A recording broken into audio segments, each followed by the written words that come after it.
Hello viewers, Assalamu alaikum. This is Mohammad Habib, founder of Habib Technique Coaching Center, Tetulia. সম্মানিত viewers, প্রিয় viewers, আজকে ইংরেজির একটি খুবই গুরুত্বপূর্ণ টপিকস নিয়ে আপনাদের মাঝে হাজির হয়েছি। আজকে জিরান্ট নিয়ে আলোচনা করব। আপনারা দেখতে পাচ্ছেন এখানে লেখা জিরান্ট ইকুয়াল টু পানি। এই জিরান্ট যারা চাকরি পরীক্ষার্থী, বিসিএস, প্রাইমারি, নিবন্ধন, বিশ্ববিদ্যালয়ে ভর্তি কোচিং এবং নার্সিং ভর্তি কোচিং এর যে সকল শিক্ষার্থী আপনারা আছেন, আপনাদের সকলের একটি কঠিন একটি বিষয় হয়ে দাঁড়িয়েছে জিরান এবং পার্টিসিপল সমাধান। ইনশাল্লাহ আজকের এই ক্লাসটি করার পর থেকে জিরান্ট নিয়ে আর কোনো সমস্যা থাকবে না। আমরা দুটি ক্লাসের মাধ্যমে জিরান্ট এবং পার্টিসিপল ক্লিয়ার করব। আজকের আমাদের ক্লাসটি জিরান্ট। চলুন দেরি না করে আমাদের মূল পর্বে চলে যাই। প্রথম প্রশ্ন যে জিরান্ট কি, হোয়াট ইজ দিস জিরান্ট? এই জিরান্ট কি, এটা যদি আমাদের বুঝতে হয়, জিরান্ট মূলত হলো ভার প্লাস আইএনজি। জিরান্ট কি? জিরান্ট হলো ভার প্লাস আইএনজি। যখন এই ভার প্লাস আইএনজি যখন নাউনের মতো কাজ করবে, কার মতো কাজ করবে? নাউনের মতো যখন কাজ করবে তখন তাকে জিরান্ট বলে। GERUNT, gerund. তার মানে একটি ভার প্লাস আইএনজি যখন একটি ওয়ার্ড যখন নাউনের মতো কাজ করবে তখন কি বলে? জিরান্ট বলে। এটুকু আমাদের মনে রাখতে হবে। তাহলে জিরান্ট কি? নাউনের মতো যেটা কাজ করে। এখন আসুন যে সহজে আমরা কিভাবে এই জিরান্ট আইডেন্টিফাই করতে পারবো। চাকরি বাজারে আমরা কিন্তু সহজে বুঝতে পারি না, আইডেন্টিফাই করতে পারি না যে নিচের কোনটি জিরান্ট। এই জিরান্ট আইডেন্টিফাই করার জন্য আমি যুগান্তকারী খুব অমায়িক 6টি টেকনিক আপনাদের মাঝে আজকে আমি শেয়ার করব। 1 নম্বর টেকনিক, যে এই জিরান্ট স্থির বা মৃত বোঝাবে। কেমন বোঝাবে? স্থির বা মৃত বোঝাবে। আর আমাদের যে পরবর্তী ক্লাসে যেটা পার্টিসিপল আলোচনা, পার্টিসিপল চলমান, তার মানে জিরান্ট হলো স্থির, পার্টিসিপল হলো চলমান। আমরা পার্টিসিপলের ক্লাসে যাচ্ছি না, জিরান্ট। তাহলে জিরান্ট কি? স্থির বা মৃত। আমরা যদি একটু এক্সাম্পল দিই তাহলে এরকম দাঁড়ায়। এক্সাম্পল যদি I love walking, WALKING, I love walking, love, তার মানে এটা একটা স্থির বিষয় বোঝাচ্ছে, তার মানে এটা একটি জিরান্ট। আই লাভ ওয়াকিং, এটা কি? এটা একটি জিরান্ট। আমরা এখানে আরো বলতে পারি I love eating, EATING, eating, তার মানে এটাও কি? এটাও একটা জিরান্ট। তাহলে 1 নাম্বার আমরা শিখতে পারলাম, যদি কোনো কিছু স্থির বোঝায়, ভার প্লাস আইএনজি ওয়ার্ডটা যদি স্থির বোঝায় তাহলে সেটা কি হবে? সেটা জিরান্ট হবে। দ্বিতীয় আমরা টেকনিক, অমায়িক একটি টেকনিক, যে ভার প্লাস আইএনজি যখন সরাসরি সাবজেক্ট, ভার প্লাস আইএনজি ওয়ার্ডটি যখন সরাসরি সাবজেক্ট হিসেবে ব্যবহার করা হবে তখন সেটা কি হবে? জিরান্ট হবে। Verb plus ING. আমরা এখানে এক্সাম্পল দিতে পারি এরকম, সুইমিং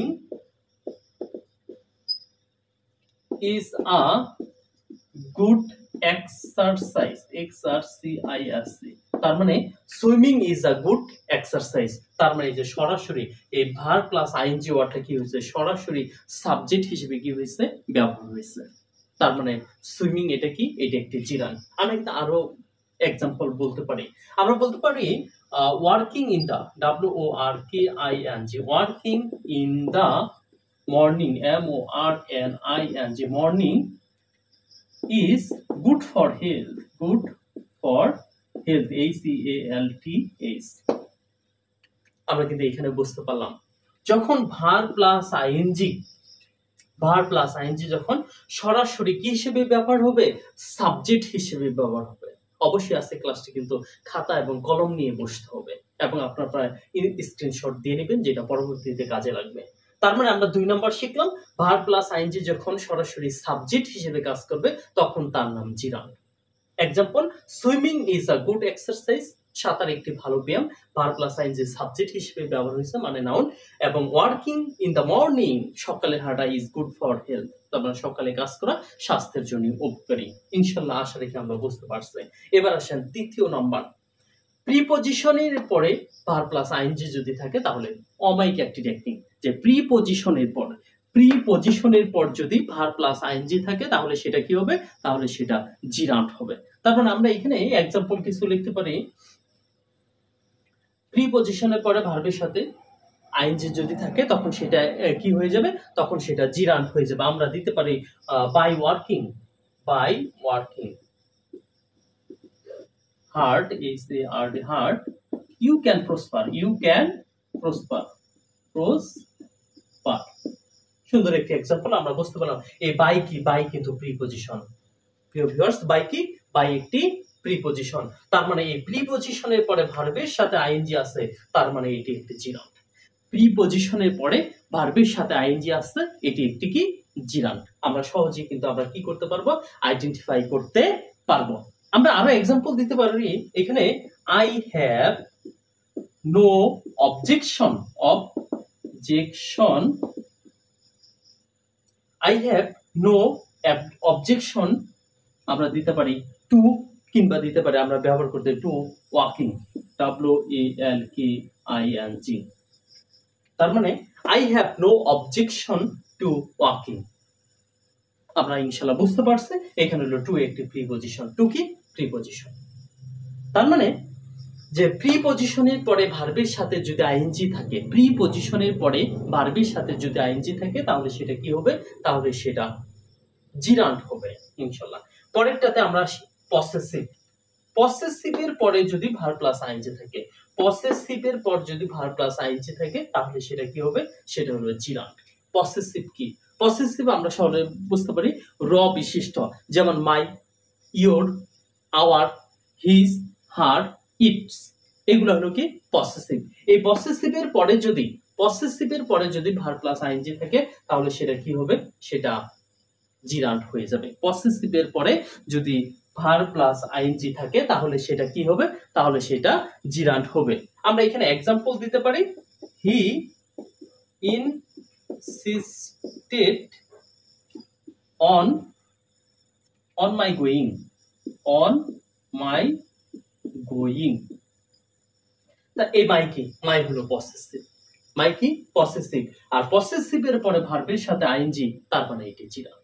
পসেসিভের পরে ভার্বের সাথে আইএনজি, তার মানে এটা কি, এটি হলো জিরান্ট। আশা রাখি বুঝতে পারছেন। এবার আসেন ট্রানজিটিভ ভার্বের পর যদি ভার্ব প্লাস আইএনজি থাকে, ট্রানজিটিভ ভার্বের পর যদি ভার্ব প্লাস আইএনজি থাকে, তাহলে সেটা জিরান্ট হয়ে যাবে। এখন প্রশ্ন আসতে পারে, স্যার ট্রানজিটিভ ভার্ব কি? মনে রাখবেন, বাক্যের অর্থ পরিপূর্ণ বোঝানোর জন্য ভার্বের পরে যে অবজেক্ট আনা হয় বা অবজেক্ট থাকে, সেটি হলো ট্রানজিটিভ ভার্ব। এক কথায় ভার্বের পরে অবজেক্টিভ থাকলেই সেটা কি হবে, ভার্বের পরে অবজেক্ট থাকলেই সেটি ট্রানজিটিভ ভার্ব। তার মানে ট্রানজিটিভ ভার্বের পরে কি হবে, ভার্ব প্লাস আইএনজি হলে সেটা কি হয়ে যাবে, অবজেক্ট হয়ে যাবে। আমরা এখানে লিখতে এক্সাম্পল দিতে পারি। হি started teaching, TEACHING, teaching Hamlet,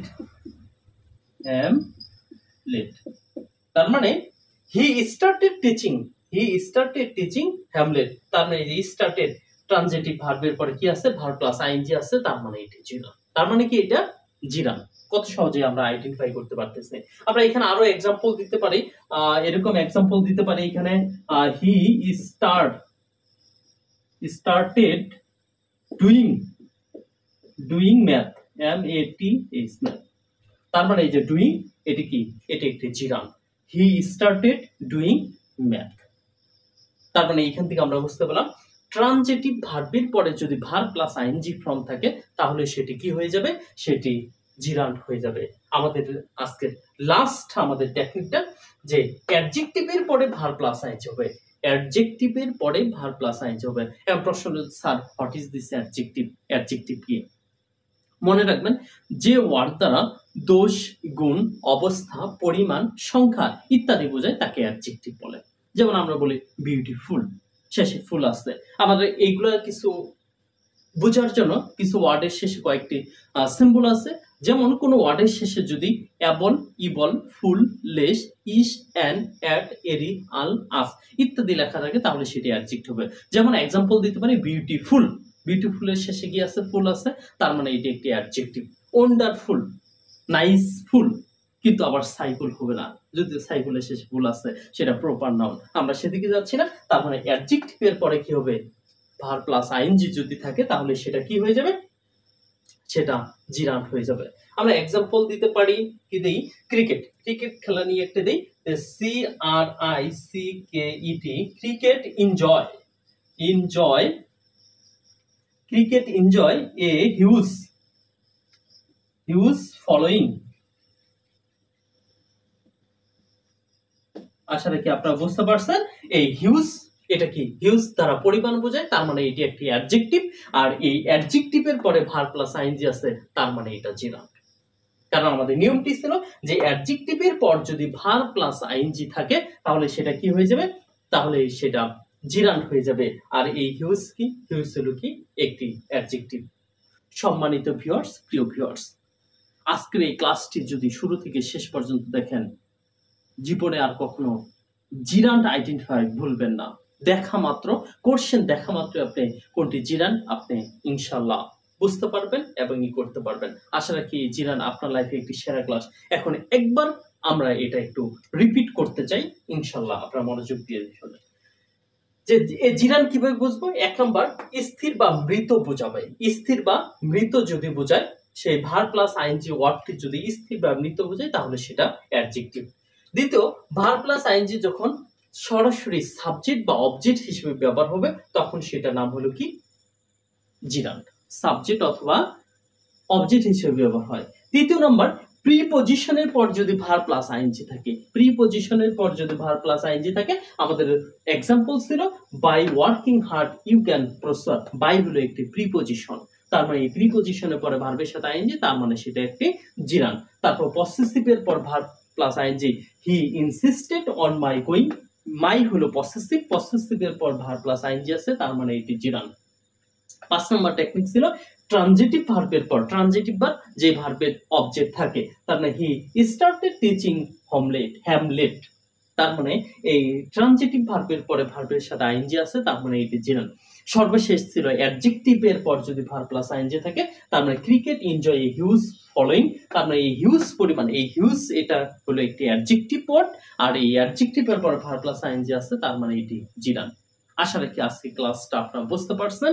আপনাদের এই ক্লাসটি যদি উপকারে আসে অবশ্যই আমার হাবিব ইংলিশ একাডেমি চ্যানেলটি সাবস্ক্রাইব করবেন, ফলো করবেন এবং ক্লাসটি শেয়ার করে অন্যকে দেখার সুযোগ করে দিবেন। ইনশাআল্লাহ পরবর্তীতে পার্টিসিপল ক্লাসে আপনাদের সাথে দেখা হবে। এই পর্যন্ত সুস্থ থাকবেন, ভালো থাকবেন। আল্লাহ হাফেজ।